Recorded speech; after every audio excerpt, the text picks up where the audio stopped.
we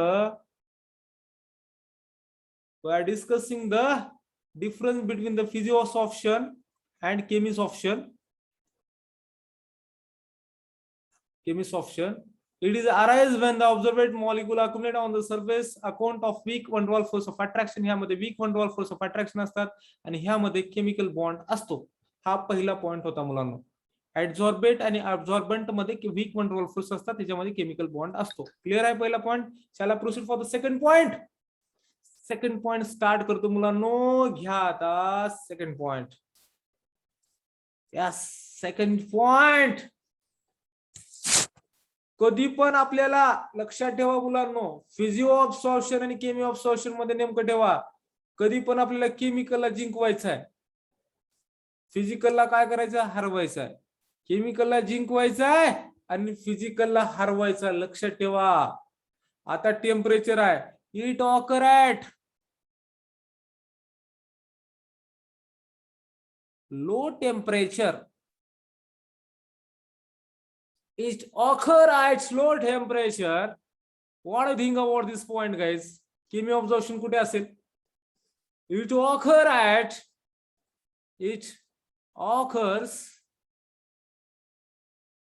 at high temperature. Occur at high temperature. पुन्हा ह्याचा विजय झालेला केमी ऑब्झर्वेशनचा आणि ह्याचा पराजय झालेला आहे. पॉइंट नोट डाऊन करून घ्या. हे कमी टेम्परेचरला होतं, हे जास्त टेम्परेचरला होतं. ठीक आहे. रिएक्शनचा रेट हा टेम्परेचर वाढवलं की रिएक्शन जोरात पळते, असं केमिस्ट्री म्हणते. Done done done done. Okay, चला चला proceed for the third point. झालं का लिहिणं सगळ्यांचं? It is reversible process. It is a reversible process. पुढं पण जाते आणि पाठीमाग पण येते. ऍडझॉर्प्शन होतं आणि डिझॉर्प्शन पण होतं फिजिओसॉर्प्शन मध्ये. म्हणजे ह्याला काय म्हणतात, पुढे जाण्याच्या प्रोसेसला, म्हणजे रिएक्टंटचं कन्व्हर्जन प्रोडक्ट मध्ये, प्रोडक्टचं कन्व्हर्जन रिएक्टंट मध्ये होतं ना, त्याला रिव्हर्सिबल म्हणतात. पुढं माग. कळलं का? बरोबर, त्याला म्हणतात पुढं माग. फॉर एक्झाम्पल रिव्हर्सिबल बद्दल एक्सप्लेनेशन देते. आपली हे काय आहे, गाडी आहे, गाडीला चाक आहेत. क्लिअर का? रिव्हर्सिबल प्रोसेस काय आहे, गाडीमध्ये आपण किती जण आहोत, 10 जण आहोत. इकडे आपली गाडी चालू होती, आपण ह्या मार्ग चालू होतो. 5 आपले मित्र आहेत, किती 10 जण आहेत. गाडी बंद पडलेली आहे. 5 मुलं म्हणतील, 5 फ्रेंड म्हणतील आपण ह्या साईडला गॅरेज आहे, इकडे घेऊन जाऊयात. आणि 5 जण म्हणतील, अरे मूर्खांनो तिकडे नका जाऊ, इकडे जाऊयात, इकडे गॅरेज जवळ आहे. तर गाडी कुठे जाईल, थोडीशी पुढे जाईल आणि थोडीशी पाठीमाग येईल. म्हणजेच काय होईल, प्रोसेस कशी असेल ती, त्या प्रोसेसला म्हणतात रिव्हर्सिबल प्रोसेस. असंच एक्सप्लेनेशन दिलं तुम्हाला, म्हणजे नवीन मुलं आहेत त्यांना कळण्यासाठी what is by reversible process. Okay ना? जर ही रिव्हर्सिबल प्रोसेस असेल तर ही कशी असते रे मुलांनो? It is an irreversible process. It is an irreversible, irreversible.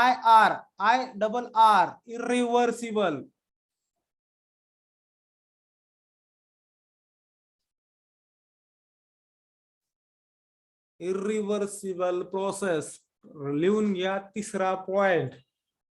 लिहून घ्या तिसरा पॉइंट. अडचण आहे का काही? थर्ड पॉइंट आहे रिव्हर्सिबल प्रोसेस आणि it is a irreversible process. Shall I proceed for the fourth point?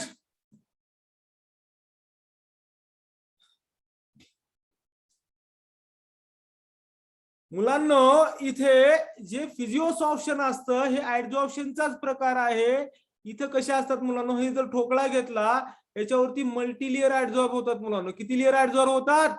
Multilayer ऍडझॉर्ब होतात. मल्टीलेयर असू शकतात, एकावरती दुसरी लेयर. म्हणजे धुरळा साचू शकतो मोठा, बरोबर का? मल्टीलेयर ऍडझॉर्ब होऊ शकतात. आणि इकडे का कसं असतं मुलांनो, इकडे मल्टीलेयर नसतं, इकडे मल्टीलेयर नसतं. फक्त मोनो लेअर असते, म्हणजे एकच लेअरला म्हणतात मोनो लेअर असते. कशामध्ये? कळलं का मुलांनो? याच्यामध्ये कशी कोणती लेअर असते? मल्टी लेअर ऍब्झॉर्प्शन असतं. लिहा याच्यामध्ये 4th पॉइंट लिहायचा याच्यावरती, डायग्राम पण काढायचं तुम्हाला. Multi absorption, multi layer absorption होतं. Multi layer absorption occur. त्यामुळे हे कसं असतं? ऍब्झॉर्प्शन हे थिक असतं पोरांनो. ऍब्झॉर्प्शन कसं असतं? थिक असतं. आणि इथं कसं असतं? इथं मोनो लेअर ऍब्झॉर्प्शन असतं. 4th पॉइंट घ्या पोरांनो इकडे. 4th पॉइंट घ्या. Mono layer absorption occurs. आणि हा कसा असतं? लेस थिक असतं. थिन पण लिहू शकतो आपण, पण डिप्लोमॅटिक वर्ड वापरायचं. लेस थिक प्रेझेंट. हे झालं फिजिओसॉर्प्शन आणि केमिसॉर्प्शनचा फरक. एकदम व्यवस्थितपणे हा पॉइंट झालेला आहे. एकदम व्यवस्थितपणे हा पॉइंट झालेला आहे. पॉइंट समजला का? सुरुवातीपासून जाऊयात. फरक बघायचा. फिजिओसॉर्प्शन मध्ये weak van der Waals force of attraction असतं, त्याच्यामध्ये केमिसॉर्प्शन मध्ये केमिकल बॉन्ड असतो मुलांनो. बरोबर ना? ऍब्झॉर्बेट आणि अब्झॉर्बेंट मध्ये. पहिला पॉइंट क्लिअर आहे? आहे तर आहे म्हणा, नाही तर नाही म्हणा. यस, पहिला पॉइंट क्लिअर आहे. Shall I move to the second point? Second point हे कमी टेम्परेचरला होतं, हे जास्त टेम्परेचरला होतं. अवघड आहे? अवघड नाहीये. हे यस, हे रिव्हर्सिबल असतं, हे इरिव्हर्सिबल असतं, म्हणजे एकाच डायरेक्शननी. बरोबर ना? एकाच डायरेक्शनने जातात. ओके. आणि हे चौथा पॉइंट काय मुलांना? हे मल्टी लेअर आहे आणि हे मोनो लेअर आहे. हात म्हणून मल्टी लेअर असल्यामुळे थिक आहे. बरोबर का? अंगावरती मळ जमणं मुलांना, असं घासतो ना मळ, जर 100 दिवस आंघोळ नाही केलो तर कणी चांगली कणी म्हणजे मळ जास्त जमेल ना. हात काढले की मळ येईल बघा, हातामध्ये लगेच मळ येईल. ते मल्टी लेअर असतात. मातीचे कणावर कण, कणावर कण, कणावर कण.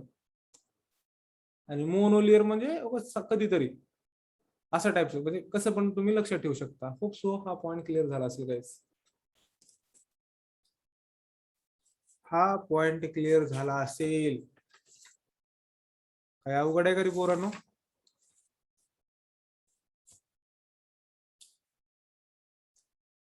पॉइंट घ्यायचा का? नवीन पॉइंट घ्यायचा का रे मुलांना?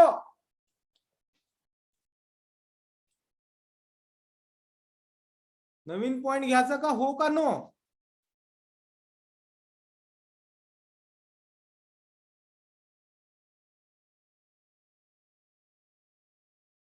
नो